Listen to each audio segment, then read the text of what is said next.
welcome to Tub Talks with Damon. My special guest today is Murray Penner, activist, founder of the Prevention Access Campaign, and a generally compassionate, amazing human being who has been serving our community for more than 30 years, which we're going to talk about. But first, I want to thank you and welcome to the Tub. It's great to be here. It's great to have you here. I'm so excited about this conversation. I've been looking forward to this. I know, we've been trying to do it for a long time. We've been coordinating back and forth, which is, sometimes friends do. We got to work with schedules. Yeah. But we're here, you made it, and it's great to see you. It's good to see you. I mean, I've barely seen you for the last 2+ years. I mean, we've all been sequestered and...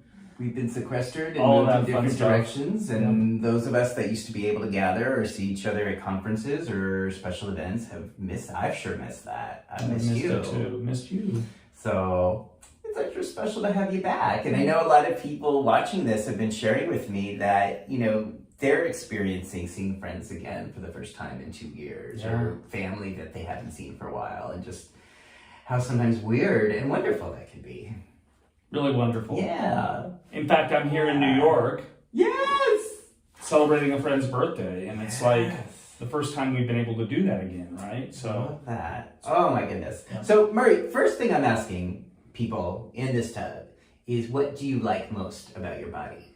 Oh gosh. I'd say first, my eyes. I feel like my eyes are very expressive. That was the first thing I actually noticed the first time I ever met you. Well, I noticed yours too. Okay. All right. So, I feel like I can speak through my eyes a lot. Yeah. Sometimes that's good. Sometimes it's maybe not so good. But, and I think people respond, when I'm speaking with my eyes. Yes.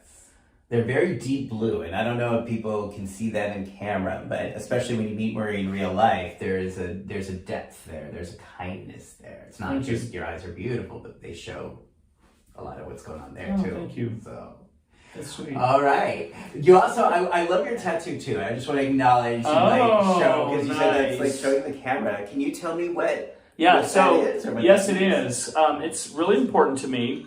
So my son and I had the same tattoo. Same place. We got it at the same time. Wow. There's 3 trees there. I don't know if you can see those 3 trees. Yeah, you can see that. Yeah. And there's 3 birds. And I have 2 kids. And so this, to me, sort of signifies 3. There's 3 of us, me in the middle and my 2 kids. There's 3 birds that are kind of like flying and, freedom. And the trees are like grounding and family and roots and that kind of thing. Wow. So beautiful. It has a lot of meaning to me. So yeah, thank you. Beautiful. When did you get that? When they were kids, or? No. My son and I got this 3 years ago. My son's 25, Chance, and my daughter is 22 now, Bailey. And they're the love of my life. So yeah. Wow. Okay. And Bailey's going to get a tattoo too. And this is, Bailey, this is for you. You got to get a tattoo. We've got to get a tattoo together. Chance and I have one together, but now. Wow. Now, in the gay community, are people ever surprised that you have kids? Or are they ever like, wow, you have kids and you're like this amazing activist at the same time? The very first place they ever go is, so you were married to a woman. Which is not true. My ex-partner and I adopted the kids together. So, so it's always, you were married to a woman. No. And then it's very confusing to people. Right. Because in those days, this is now 22 years ago that we adopted both the kids. You couldn't adopt kids. Yeah. You also couldn't get married. And so it was a very different time. So how did you adopt at a time, when we weren't... It was complicated. We did it in Texas, of all places. Okay. And there's irony. Yeah, for sure. Okay. But we did it. It wasn't Florida. We found ways to do it. Wow, good. Single parent adoption, so, it was one of us adopting one kid, the other one adopting the other, and we made it work. We had a good attorney that knew the system and knew how to make it work. Now that they are young adults, do you feel like some of the pressure is off of you as a father, or does it stay the same? It changes. There's still pressure. You want to make sure your kids are always happy. I don't think you ever give that up. A hug. Yeah. Wow. Yeah. Wow. It's a great experience, though. Okay. Yeah, love it. Well, your energy, your loving, fatherly energy, I think has been benefiting our community for a very long time, as I mentioned, and I want to highlight that and bring that to light. I think a lot of people within the HIV community knows your name and may know things about you. I don't know if they always know all these deeper qualities about your energy and your love and what fuels your passion. And in recent times, I want to go back to the past, but I really want to make sure that we begin by spotlighting some of your recent contributions to the global, scientific, and loving message that you equals you. Undetectable equals untransmittable. And what that means, in your words, is... You know, I'll make it about me. Yeah. So I'm living with HIV. I take my medication every day. Yes. I'm undetectable.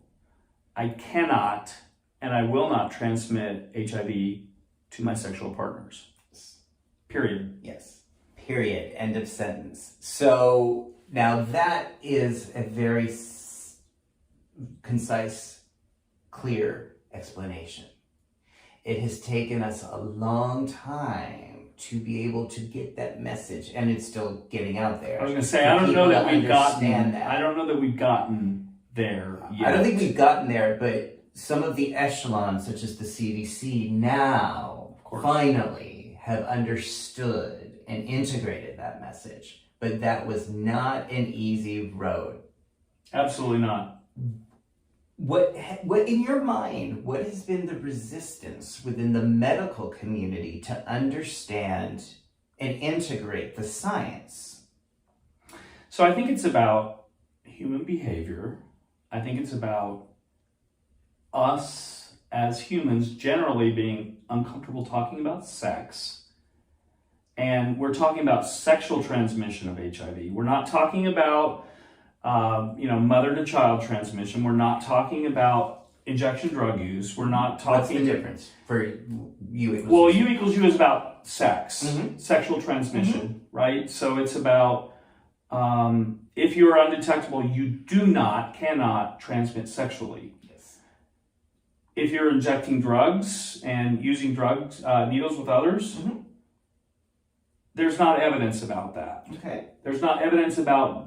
There is evidence. It reduces the risk. But there's not evidence that you can say it's 100% effective at preventing transmission. Okay. Like the studies that we have done that demonstrate that sexual transmission does not occur if someone is HIV positive and undetectable. Okay. So let's be very clear that in science and medicine, it's very, very rare that doctors will ever say anything is 100%. Absolutely. And in these cases you said, there's a lot of evidence to show that transmission may be 100% less with IV drugs and with breast milk, but we don't have those data yet. We don't have the studies that have proved it. Right. So in order to agree on this, in order for the CDC to agree on this, in order for doctors to agree on this worldwide, there really has to be evidence and data to support that. I can't say that clearly enough because I still deal with the arguments as well. Absolutely. We have it. It's not like this thing we're playing guessing games about. It's not like we're speculating and putting on rose-colored glasses here. We know this to be a scientific fact, and yet... And yet, I'm going to first say that go to the CDC website, look at transmission of HIV, look at sexual transmission, and look at the effectiveness of being undetectable, and you will see that it is 100% effective. It's the only prevention modality in the CDC wheelhouse that is 100% effective. Right. Now that means you've got to stay on your meds. It means you've got to check in with your doctor regularly, all that kind of stuff, which is not different from PrEP. Same thing with PrEP. You've got to be adherent in order for it to work. Same thing with treatment. Yeah. But treatment is 100% effective if you're undetectable, that you will not transmit to your sexual partners. And again, sorry, go ahead. No, I think I cannot emphasize that enough, that CDC says it's 100% effective. Yeah. And yet, we have all this resistance to it. Why? Why do you think there's resistance? Well, I mean, I think it's a new concept, and it's not what we've been taught. Think about it. Mm-hmm. Think about what we've been taught about HIV. People with HIV are dirty. They're disease vectors. You've gotten those messages. Oh, absolutely. They want to infect others. It's this, it's this stigma about HIV, people living with HIV, that does not stop. And so we've all been taught that. We've all been conditioned to think about HIV that way. And so a new concept where we don't have to think that way anymore? Really? Yeah. I mean, that's radical. Do you see us making progress? I think we've made a lot of progress. There are a lot of, we have over 1,050 partners in 106 countries. 106 countries. It's more than half the countries in the world that have signed on and agree with the science. Mm-hmm. So it's a global movement that is tremendously uplifting for people living with HIV. I'm going to speak to myself and what it has done for me in terms of my freedom, my no longer needing to worry that I'm going to transmit HIV to somebody that I sleep with. Talk about that. What has that been like for you to be worried? It's been amazing. Before U equals U, before we knew the science, what was it like for you to I didn't want to have sex with anybody because I was worried that I was going to transmit what I have, this virus that I have, to my sexual partners. And so... Did you ever serosort, only have sex with positive people? Of course. I mean, I think that's sort of a natural inclination is to let's go where we feel the most comfortable. But it was not a good feeling. And when I found out, when I heard in 2008, there was this Swiss statement that came out in 2008 that said, if you're undetectable, you're not going to transmit to sexual partners. And it's like, what? We can't say that in, 2008. We can't be talking about that. That's like sacrilegious. We can't talk about that. Right. It did feel sacrilegious. It really the did. medical community. Even myself, I'm like, oh, that sounds really great, but no. Yeah. And I've been living with HIV since 1996. Yeah. So 30 plus years, and yeah, it was like, no. And then in 2016, when all these studies started culminating and Bruce Richmond started the U equals U campaign, it's like, oh my God, I think this is real. And that was like freedom. It was like hope. It was like, what convinced just this you? release. What allowed your mind to fully grasp the reality and beauty of this message?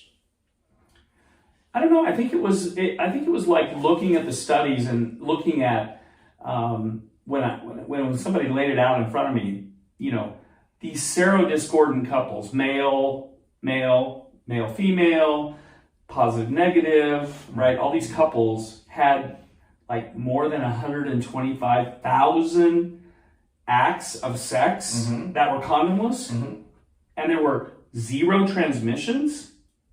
It's like, oh my God, the science is there. Yeah. You can't argue the with data really. You can't argue with the science, right? And yet some do. But a lot. I think that part when each person arrives at that reality and the intellect becomes the lived experience is a little different for everyone. Absolutely. It's sort of that moment where it's like, not only do I know it, now I believe it. Yeah. So I know I'm biased. I'm biased about this because I work with U equals U every day. Yeah. But I'm also biased because I live it and I've seen so many people that have lived it. Yeah. That they all of a sudden know they can have sex. They all of a sudden know they can get married. They know that they can have babies. All these kinds of things that all of a sudden they're like, oh my God, I can live my life again. Yes. You've gotten to hear a lot of those stories from people around the globe. Do any stand out as being really important to you or emotionally in terms of some of the lives that have changed because of you? Oh man, there's so many that are like really meaningful. Some of the most meaningful ones are, I didn't have sex. I thought I needed to be by myself. Now I'm married. Now I can have sex with my spouse. I don't have to worry. There's so many that, and each one is a little bit different. Each one has got its own sort of, flavor to it. Yeah. And that's beautiful. Yeah. Right? Yeah. It is. Yeah. And there's always this conversation too about, well, is it really safe to like have condomless sex if you're HIV positive and undetectable? It's like, yeah, it is, clinically speaking. Yes. But, some people are like, oh, well, I should use PrEP anyway. And it's like, well, you don't have to, but you can. There's no reason you can't do it, right? If it helps you feel better and have more agency about your body and, really feel comfortable, okay, yes, that's fine. Yes, I was looking because I was making sure there was no technical stuff, which I had recently. So let's talk about PrEP. Where does PrEP fit into all of this? Well, I think PrEP and U equals U go hand in hand, right? I don't think you can say that we're going to end this epidemic by getting everybody on PrEP. I don't think we can say that we're going to end this epidemic by getting everybody virally suppressed. Although, if we did, we would not have any new transmissions whatsoever. I mean, that is the scientific evidence, right? And PrEP is 99% effective too, right? So I'm not trying to like downplay PrEP. I think they go hand in hand.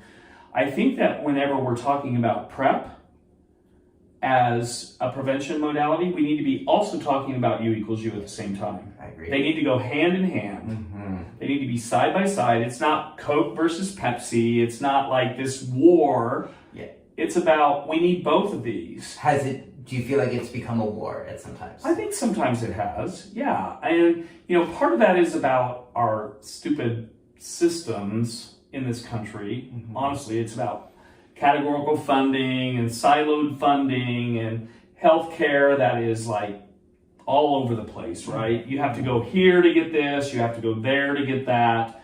And it's treatment over here, it's prevention over here. And, for U equals U, it's really about across the continuum. Because U equals U will be a motivation for people to test. If you know that if you test positive and you take your medication, you're not going to transmit to anybody else, you're going to be more apt to test. Right. There's evidence to show that. Absolutely. There's evidence to show that people will start treatment, get engaged in care, because they know that they can become undetectable. There's evidence to show that adherence improves. So there's this whole body of evidence about U equals U and PrEP. Right. And so why are we not putting all of that information out there so that people can make the decisions that they need to make to stay healthy? Right. And we also know today that a person who is diagnosed with living with HIV today and has access to medical care and treatment does not have a life expectancy that's any significantly different than someone who is HIV negative. And I think that's another change medically that's important that doesn't often get talked about in these conversations. It doesn't. That not only can you have the kind of sex you want, but the quantity, you can have the quality of life and the quantity of life you wish to have as someone who's living with HIV in this day and age. Which I don't think it's out there enough. No, it's not out there enough. And quality of life, I think, I'm glad you brought that up because it's a really important aspect of actually any access to medical care. But quality of life, there's a lot of people that can't access services, can't access medical care. Now, when you say can't access, and I'm asking you because I know people are thinking this, like, what do you mean can't access? Like, some people watching this are like, well, I can see a doctor, I can order meds. Sure. So what do you mean? I'm talking about somebody who is maybe unstably housed. They don't have a roof over their head. They're living on the street. Think about how difficult it is for somebody who has no home what are they supposed to do with their meds? Where do they keep their meds? You know, can they even get their meds? Do they have the financial resources? And I think we often think about barriers to sort of treatment and PrEP, for that matter, as a financial issue. It's not just a financial issue. In fact, I think we have really great programs in this country for PrEP, for treatment, that basically really minimize all of those cost barriers, if you can get to the right place, right? Which is important. But all of the social determinants of health, all of the things that keep people's lives in turmoil, are what really hinder us from making progress in terms of getting people virally suppressed, in terms of getting people onto PrEP. There's all the sort of racism and homophobia and transphobia, and you can go down the list of phobias and isms that are in the way of people being able to access services. Right. And the other issue that has concerned me as a mental health professional are some of the mental health, and I don't mean to make it sound like it's an illness, but some of the emotional issues that get in the way of people being consistent with medications. Absolutely. Mental health. Can you substance tell use more about that from your standpoint? Sure. What are some of the emotional issues or mental health issues that may make it so that, like, okay, I've got my pills right over there, but I don't take them? So, you know, I've told this story before that, especially in the early 2000s, before 2000, and before antiretroviral therapy became the standard of care. Actually, that was 1996.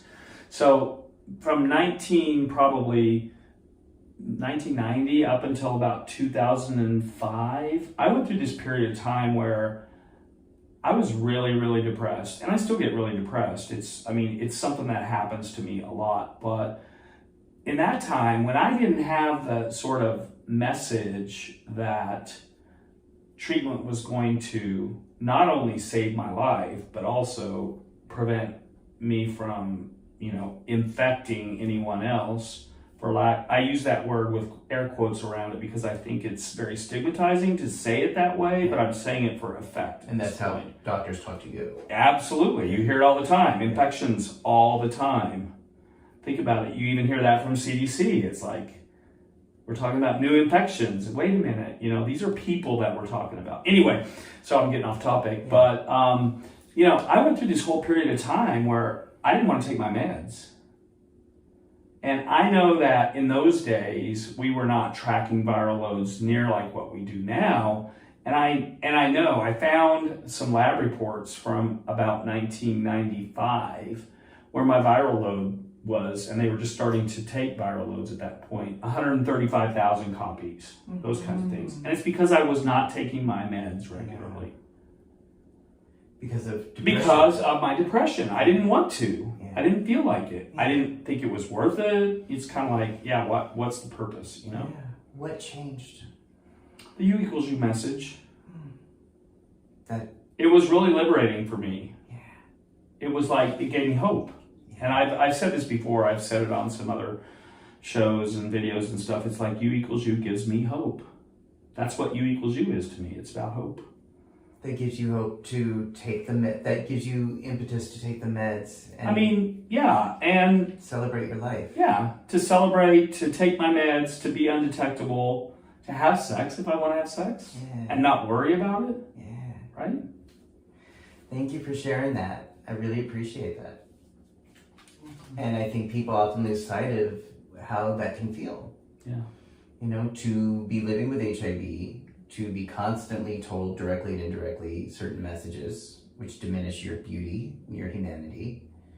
And then we wonder oh gee, why are people not taking their medications? It's like, why can't they be undetectable?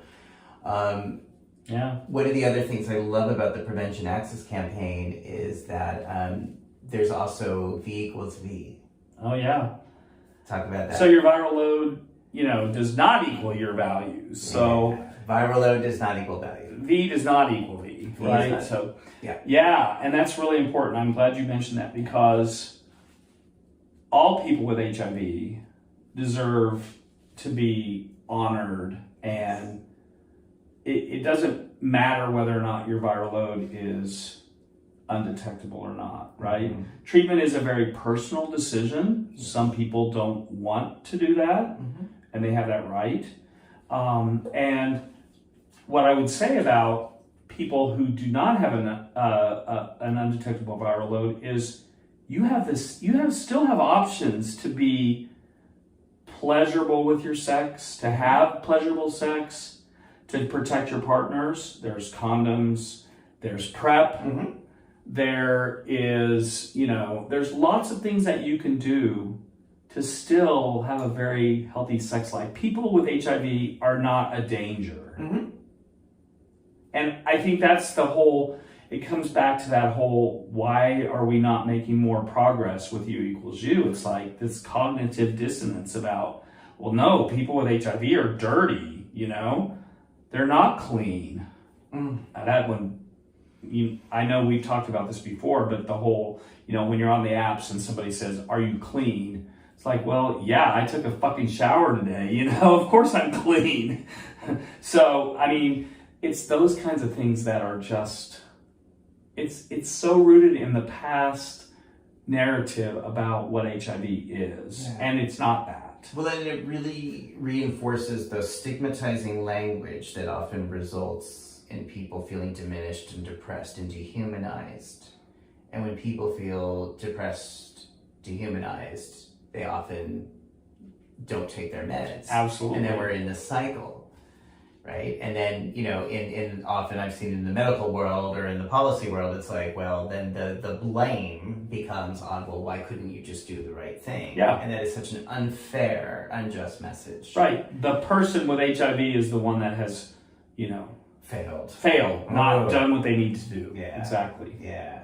All right, Maurice, thank you so much. So what do we, where we're at now in 2022, how do we change this? Based on where we're at today, that we've made a lot of progress, but we're nowhere near to where we want to be.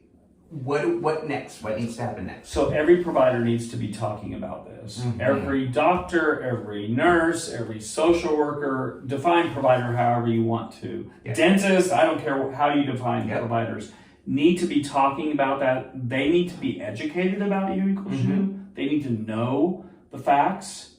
They need to not be judgmental based on their own viewpoints about things, because many times we hear this, oh, well, I don't want to tell my patients about U equals U because they'll stop taking their meds. Or I don't want to tell them about U equals U because they're going to have condomless sex and they're going to get STIs. Oh my God, no. Oh my God, they're going to hear that on the PrEP side too. I know, of course. I'm so outraged by the paternalism in that messaging. Paternalism is exactly what it is. Yeah. It's like, people, I said this earlier, people need to have the information. Yeah. So don't withhold information. It's like medical malpractice not to give that information, right? This is scientific evidence. Right. So at this point, especially with the CDC having accepted and endorsed this message, for providers to knowingly withhold this valuable, life-saving, life-changing information, I think is tantamount to malpractice. Yeah, see? And I would not be surprised at some point if there is some sort of lawsuit or lambda legal action that's taken against providers that knowingly withhold this valuable life-saving information. Yeah. Do you think that's going to happen, or has that happened? Not to my knowledge, but I could also see where it could happen. It could happen. Right? Meanwhile, I want to get back to some of the wonderful things. What I have seen the U equals U movement from the mental health side is not only give people living with HIV a better sense of all the things you've said. What people tell me now about disclosing their HIV status online or in person, at least in New York City, and people can tell me if it's different in other places, but in New York City it probably is. But in New York City, the reaction to disclosing HIV status is so different from 10 years ago. It is so rare now that people living with HIV in this area disclose their HIV status and get a whole like, oh my God, Yeah. get away from me. Like, But it does still happen. I know it still will guarantee happens, you and I it still know- happens, yeah. But I think now, at least in major metropolitan areas, and correct me if I'm wrong, that's sort of more the exception than the rule. Whereas 10 years ago, it felt more like the rule. Yeah, I don't have evidence to back that up. But I know, I don't have. I'm just but purely going from the mental health I side. think you're probably right. I mean, you know, it's really great that all of our, you know, dating apps have got like the ability to disclose Yes. your status. Is that a good thing in your opinion? I think it's a great thing. Okay. I mean, I think it helps to not only create an environment where you can talk about things openly, but it also is destigmatizing what it means to live with Yes. HIV. The other thing that is so important that we talk about, that people remember, that when we're talking about the science and when we're talking about pleasure and mental health, we're also talking about social justice and legal Absolutely. matters and Black Lives Matter. And here's why, and you can correct me if I'm off track. In this country, almost every state still has criminalization laws for people living with HIV, that if you're living with HIV and you have sex with other people, there's ways that you can still be entrenched in the legal system in a very punitive, traumatic way. For the most part, that's usually only leveraged against Black men. And we have seen that in recent years, that only exclusively Black men are ever put through the trauma of dealing with the legal system when they're living with HIV and disclose their status. But it happens, and it's fucked up, and it's terrible. What I have seen U equals U begin to introduce in legal proceedings is the medical evidence that when this person experienced pleasure with another person, or intimacy or vulnerability with another person, they were not adding liability to that. Right. And we've seen that more very recently, but we've seen that begin to play into legal proceedings that are inherently full of hate and racism. Sure. Right? So Yeah, I'm absolutely. thinking about the case in Alabama that we're aware of, where there was a young Black man that was being unjustly held and criminalized for living with HIV. And I believe it was the science that was introduced into the court case that led to the judge's decision to overturn and could I let the person go. Yeah, so, you know, clearly our HIV criminalization laws that are in, like, I'm going to get this wrong, I think it's 37 states or something like that. I'm not... They still have it on the criminalization- books. Yeah, it's like still very prevalent in terms of these laws. And I was talking before about what we were always taught about HIV, right? Yeah. That there's always intent, and there's always these bad people that are doing these bad things with their disease, and they're all dirty, and they're out spreading it around. That's what those criminalization laws are based on. Right. And so we really need, and there's a lot of great advocates that are working on this in various states to repeal those laws. Yes. And when it comes to defense, the U equals U defense is really important, because you're right. There are a lot of people that are, you know, charged for even felonies when there is no intent, there's no risk of transmission. Zero. And, you know, and so the U equals U sort of evidence is really important in those cases to begin to move that to a different place. And is that happening? I've seen maybe one really important example, but do you feel like that's... It's very slow, and I would say there is change. There are some great examples of communities coming together and advocates coming together and making change. But when you get lawmakers involved with this who don't understand this and have a fear of what HIV is, it doesn't always end up, even when we're talking about repeals and we're talking about modernization, it doesn't always end up exactly as favorable as we'd like it to. So there's still a lot of fear. And I think that's what's driving this whole, again, dissonance about acceptance of U equals U. It's like, we can't accept that. Oh my God, these people are terrible. You know, look what they're doing. So again, I think what's really important is that when we talk about these things, as science-based interventions, we're not just dealing with people fucking, and we're not just dealing with doctors. We're dealing with the legal system, the criminalization system that has a certain way of doing things that has always perpetuated stereotypes and injustice against people of color. Absolutely. And so when you're talking about getting this message out there, it's not just like, oh, okay, I'm sitting around and having tea and crumpets with doctors. You're talking about intervening at the legal level, at the systemic injustice levels, and you have been and continue to be part of that fight. Well, I would say that U equals U is a rallying cry for a lot of things. It's a rallying cry for increasing access to lots of services that help people become healthy so that they can become undetectable. Yeah. I'm talking about mental health, we talked about that, substance use issues, housing instability, food insecurity, all those kinds of things. If we could support people and give them what they need to have a good quality of life, they can become undetectable. And the end result is a win-win for everybody because one, the individual is taken care of, and two, we're talking about public health and we're preventing new transmissions. Yeah. And so, it really is about using U equals U as an advocacy cry for access to treatment, access to services, for access to testing, reducing stigma. There's so many things that U equals U can leverage. Right. So many side effects, secondary gains. Yeah. There's really important medical message. Not to mention that it helps me stay healthy. Yes. And extends my life to the same as your life, right? Yes. So over this next year, as we have a current White House administration that at least has put in on paper or digital media, ending the HIV epidemic plan.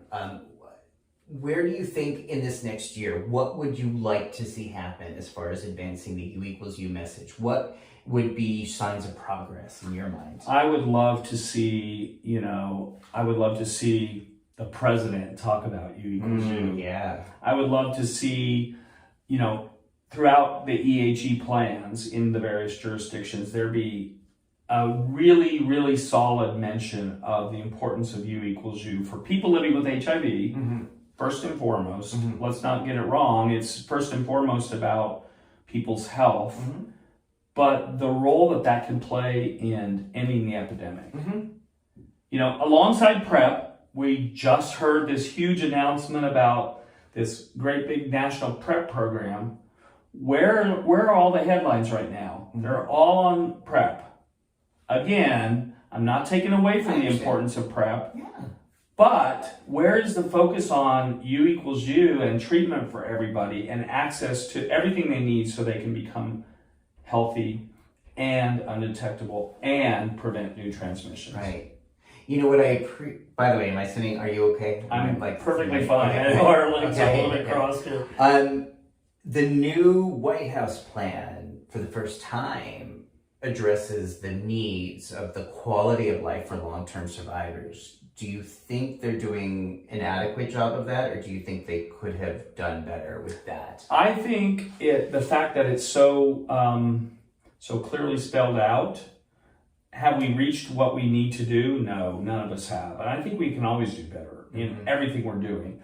But I am very appreciative of the progress towards including the needs of long-term survivors because, I've been living with HIV since 1986, as I said earlier. I'm 60 years old now. That was a big milestone for me.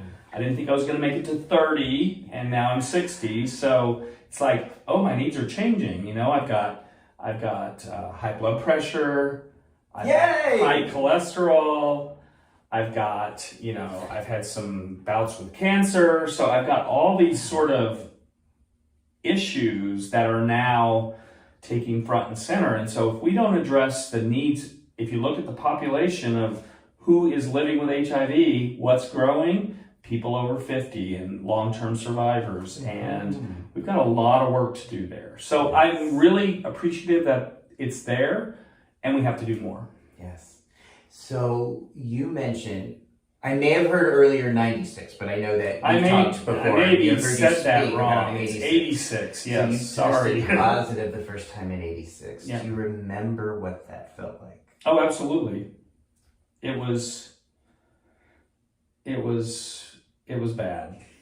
So I applied for life insurance. I had to go through my normal blood test that you have to do to get life insurance. And I got a letter in the mail. That's how you found out. That's how I found out. It said in red letters, confidential, to be opened only by addressee. And then it had my name on it. And I didn't open the letter at first. I'm like, what the hell? And I open it up. It's like, you have a life-threatening blood disease. You need to see a doctor. You're basically like your life is in jeopardy. Did you have any idea?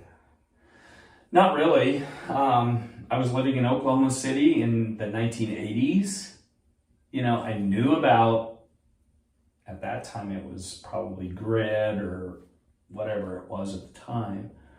But I remember opening that letter and sitting on it for months before I even told my partner about it. Yeah. When I finally told my partner about it, we went to the health department, got tested, and then it was confirmed that I was HIV positive. Then I took another probably 6 months to call a doctor because I was like too, I guess, ashamed, scared to go to a doctor. I had private insurance through my employer. It was self-funded, and I was worried that I'd lose my insurance if that became known. So I went at least a year before I even got to a doctor. What was that year like? Could you sleep? Could you eat? Could you relax? It was awful. Was there anyone personally or professionally who was able to help or support you in that? So I did finally, once I finally talked to my doctor, not during that first year. I mean, my partner was great. He was really great. Once I, told him what had happened, etc. But my doctor really saved my life because she had, at that time, we didn't have a lot of services. She had a support group that she had all of her patients come into her house every Wednesday evening. Wow. I know. In Oklahoma City? In Oklahoma City. It was amazing. And that's sort of what got me involved in my work in HIV. I started volunteering. I was a part of support groups, and I kept thinking, my doctor provided me an opportunity to make it through this, and I want to do what I can, push that forward so that people don't have to experience what I felt like during that time. So what did that look like, getting involved, getting active, volunteering? I mean, at the time it was like, I was in some support groups. I volunteered at an HIV housing unit where people basically went to die because that's the way it was back then. We didn't use the word hospice back then. No, sounds like that. So, so that's how I got involved initially. And then, I eventually became involved in some boards and that kind of thing. And then eventually had an opportunity to go work for the county doing Ryan White services, and I just sort of evolved into my my career in HIV. But now, did that entail being out and open about your status? I struggled with that at first, but once I got into the HIV space, if you will, and started working, I saw the power of that. Yeah, and that helped drive a lot of that. And that was also very helpful for my own mental health, but that took a lot of time. It did not happen it wasn't a light switch. It wasn't a turn it on and, okay, now I can be open about my status. About when do you remember being completely open with everyone or in your work volunteering? I mean, it took probably 10 years. It took a long period of time. I think once there was highly effective treatment in the mid-90s, 96. I think that's when I started down that path, but I still was going through a really rough time. I talked about it earlier, emotionally. And it was probably another 10 years after that before I was finally like, okay, I can do this. So, being an advocate, being an advocate is not always easy. But for me, it's like what is driving inside of me. It's like what pushes me is I've got to help others. If you could give Murray of 1986 some advice or insight today, what would you say to him? Well, HIV has definitely changed. Yeah. And so I obviously would say, wait a minute, there's a lot of hope. It's not despair. It's not that old narrative that I've talked about. It's not just you're dirty, you're spreading disease, you're a disease vector. It's not that kind of narrative. What might you say to someone today who is living with HIV and terrified of talking about it openly with their community and their families? I would say find somebody that you can talk to and get some support. Get on treatment as soon as you can. I know there's always, treatment can be harmful, whatever. Treatment saves lives. Yes. It really is important. Get on treatment and seek to find people that are supportive of you and talk to those people. And it becomes this sort of snowball effect to where once you start to realize that there's others that are in your situation, others that are experiencing the same things that you're experiencing, things start to change. It doesn't happen overnight, but it's really important to make those connections. So the snowball being, once you start to talk about this, once you start to be open about this, it starts to get easier incrementally. It starts to become easier just to be like, yeah, I live with HIV, and it starts to feel more natural versus. And it starts to be a little bit of like, fuck you if you don't, if you don't believe what I know is true. It's like, yeah. Love that. Murray, it's amazing because I think I've known you, and a lot of people publicly have always known you to be out, confident, so present, so fully who you are. And so sometimes I'm surprised to hear that, maybe that's just my being naive, but it's like sometimes I'm surprised when people who I know from my life to be so out in public, so brave, that there was that period of time when it didn't feel that way. And I think that's important. I thank you, because it's like there was a process to that, and there usually is a process to that. There usually is, yeah. And I think sometimes I take it for granted that heroes and people I look up to went through that struggle too. I hear stories of people that have had really bad experiences, and all of a sudden they wake up one day and all of a sudden they're like, oh my God, I'm changing this. Mine was more of a process, and everybody's process is different, right? But the important thing is to know that it is a process and to find support where you can find support, whoever that is. It might not be your mom, it might not be your brother, it might not be your sister, but find support, whoever that is, and be open and take some risks in terms of talking about what it feels like, just being open. And that's not always easy to do when you've got society and the old narrative and everything else coming at you with this real negativity and stigma.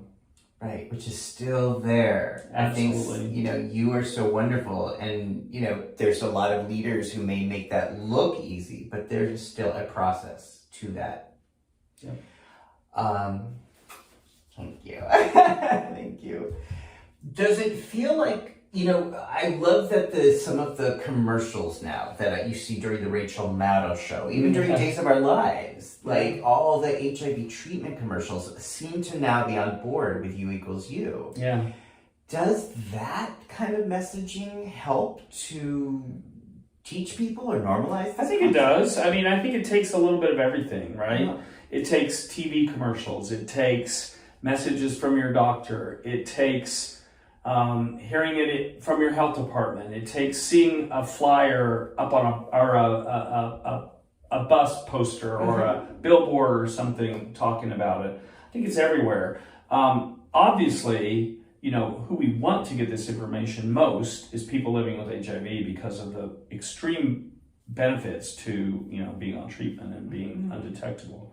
But we want the public to know too. So We have a lot of work to do. We do, because it's not just a matter of learning, and this is what I learned with prep and U equals U. It's like, okay, people sometimes can grasp something at an intellectual level. There's still a process before they believe it and live it, and that is the transition that I'm interested in. That whole cognitive dissonance about, you got this thing going on in your head. It's like, oh yeah, I hear this and I see the evidence, but wait a minute, how's that really impact my life? And I get that from prep, because it's like, when I learned about prep, it took me a whole year of using prep to believe it was true. I understood it, I got the science. I didn't actually believe it until a year into it. Yeah. It didn't fully become reality. Like, oh, I absolutely believe this is working and could embrace that. Yeah. So I get that dissonance. I get that process. I think sometimes there's not enough patience for that in this world, for that transition. And on the other hand, especially when people, in my opinion, our medical professionals are in a position of power, it's like, come on, folks, this is your job. Yeah, exactly. Yeah, so I get a little torn on that. Yeah, for sure. Yeah. Okay, so now you are 60, you are living with HIV, out and proud, you are beautiful, you are wonderful, you have the beautiful eyes. So how is life for you? How is dating life? How is socializing? How is, how is cruising? How is... I think, well, first of all, we're still coming out of COVID, right? Yeah. So I think everything is a little bit, that question is a little bit, I don't know. Premature? Maybe. We jumped the gun? No, but, I've been single now for several years, and I just am not feeling like I want to put the energy into that. Mm-hmm. I'm focusing on myself, trying to get myself back to a sort of good mental place. COVID was hard. Mm-hmm. I still, like I told you earlier, I still go through this depression and stuff. Yeah. Winters are hard for me, and so I'm focusing on myself right now. But life is good. Mm-hmm. Life is good. The work that I do is very rewarding. Yeah. We have a lot of wins. We have a lot of challenges still ahead of us. Yeah. So that's fun. Mm-hmm. That passion is still there for me in terms of what I want to focus on. So life is good. One of the things I hear both in my therapy room and at the conferences is that sometimes long-term survivors feel invisible when they go into social spaces, again, COVID aside, that the social spaces that they feel invisible. Do you ever feel invisible? No, I don't feel invisible. I think I'm very fortunate and very privileged because of the work that I do. It kind of puts me in the center of a lot of conversations often, which I think has been very rewarding for me.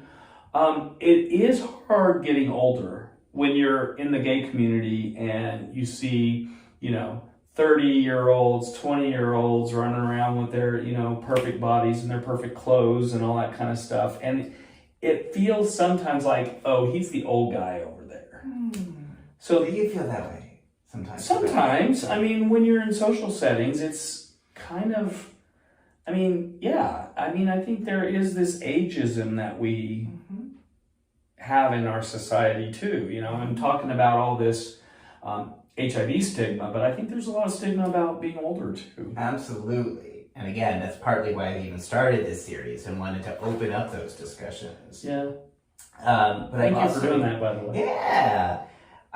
It's interesting because I think there's so many levels to that, but I do think some of that, or a lot of that, has to do with how we're thinking. Of course. I guess I'm sort of in this weird place because I always, in my 20s and 30s, always eroticized older men. Like, I always have thought older men. I've never thought guys in their 20s and 30s were particularly erotically desirable. I wasn't like against them. I just wasn't like, that's not necessarily my bag. Yeah. So now that I'm in that, I was going to say, you're up there now too. I'm up there now in my 50s. Not quite as far as I am, but... But I guess for me, that's continued to feel more, as I get older, I feel more empowered. Yeah. More just like, okay, there's always going to be guys who want nothing to do with me because of the way I look. But I feel like there's more energy around my presence now in my 50s than there ever was in my 20s, partly because of, in my 20s I was so fucking insecure and hated the way I looked. Yeah. And now I can be like, oh, I get that I'm people's cup of tea. Some people I'm Some absolutely people not. you're not, And that's but all yeah. fine. Yeah. And I know, I mean, so does that feel... Oh yeah, there's that side of it too.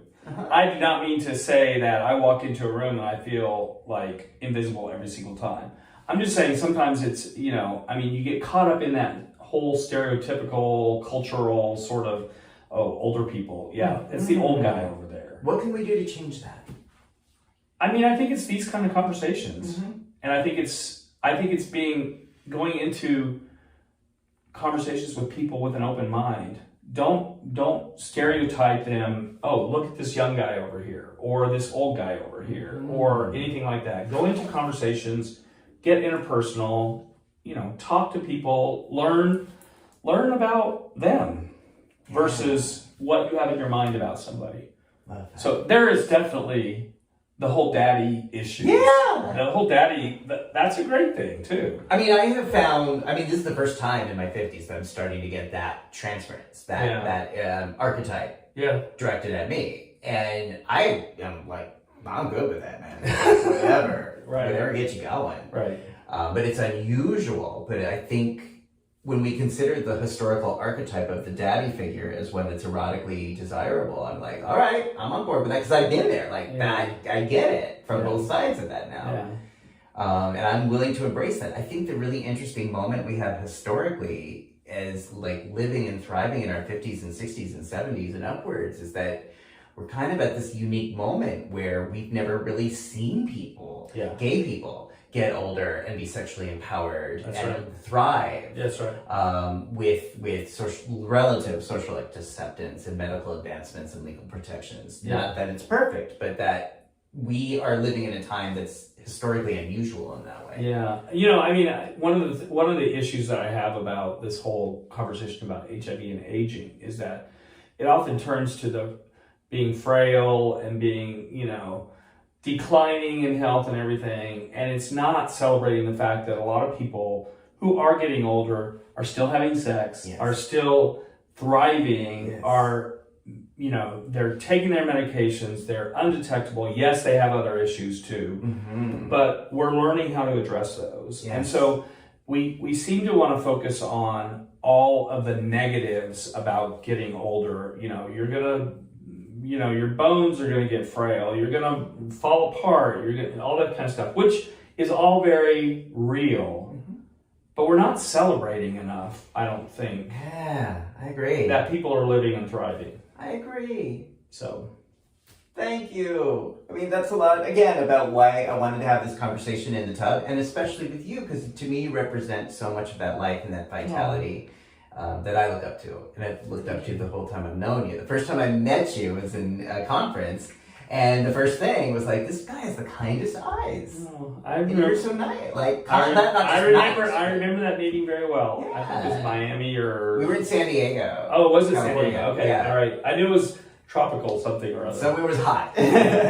But, you know, this is how I think we can consciously, intentionally be forces of change, not solely in terms of getting out these scientific concepts, but of living life with purpose, with play, with peace, with pleasure, with meaning, and recognizing as you have, it's like we're still in this. We're not. It's not like this is like you've got everything figured out. I don't have everything figured out. But I think when we connect and we talk and we open up these ideas, it's like we begin to say, like, let's figure out together, like, what the fuck we're doing and how to thrive. Absolutely. Yes. Okay. Oh my gosh. Okay. Anything I haven't asked you that you want to share, communicate, or make sure that the world knows and understands? No, you've covered it all. You've been really great. Thank you. Thank you. Well, I appreciate you. I appreciate value you. And I'm so glad for you for coming out to Brooklyn to be in the tub. It's been great. It wasn't so weird, was it? No, it's not weird. Okay, some people are reluctant to do this because they're like, oh, it's too weird. I'm like, it might feel weird at the beginning, but usually 30 seconds into it, people are like, this is great. Yeah. It's surprisingly natural. I mean, after all, if we were meant to be naked, we would have been born that way. That's right. I need help. That's right. All right, everybody. Thank you for watching Tub Talks. If you like what you're seeing, subscribe down below. If people want to follow your work and see more of your thoughts and work, how can they do that? Twitter is Murray_Penner. Okay. Same on Instagram. Okay, Those are that'll be right there under the links. Those right are there. the two best places to check me out. Okay, So, yeah. okay. Facebook. Okay. Thank you for watching, and please consider the options you have in your life to help people live their lives with greater pleasure and purpose. It often is through one-on-one conversations that people start to hear about U equals U, start to integrate U equals U, and then start to live U equals U. And it is mostly, I think, through peer conversations and casual conversations that process happens. It is. So everyone watching this can be a conduit of really important change in your life and in the lives of people you know and the people you love. And PrEP is part of that too. Absolutely. I am like, PrEP and U equals U are peanut butter and jelly. They're okay by themselves, but they're so much better when they're smushed together. Anytime we're talking about U equals U, we should be talking about PrEP. Anytime we're talking about PrEP, we should be talking about U equals U. Yes. Well, I don't believe in shoulds, but I'm with you. Sorry, Okay, fair enough. I'm not sure. but I think we serve. We need to. And we thrive. We need because to. they absolutely go together, and They we do. are so much stronger and better together than when we're siloed and separated. Agreed. Thank you for being here. All right, everybody, watch the next episode of Tub Talks. Thank you. All right. Bye. Bye.